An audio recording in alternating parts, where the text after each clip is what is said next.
পিসি তুমি আবার এসো কেমন? ও আচ্ছা, মানে এটা দেখিছো? আরে না না না না, আমার এসব লাগবে না। আরে দিও না এইসব, বাচ্চা মানুষ কি দরকার।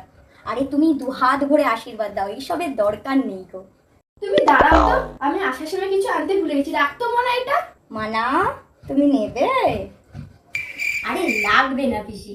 চুমকি পিসি দিচ্ছে, নিবি না? মা যতই না করুক জোর করে আমার হাতে গুজে দাও পিসি।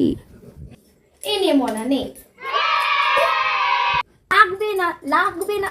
আরে বাবা, আসি। আচ্ছা আবার এসো কিন্তু। আচ্ছা, কত টাকা দিয়েছে? 500 টাকা দিয়েছে। দেদিকে দে। ঠিক আছে, আমার কাছে রাখলাম, লাগলে চেয়ে নিস। আরে ওটা আমার টাকা মা। ওই সেদিনকে চুমকি পিসির টাকাটা দিল না, দাও তো আমাকে। কিসের 500 টাকা? আমার কাছে তোর কোনো 500 টাকা নেই, যা। হ্যাঁ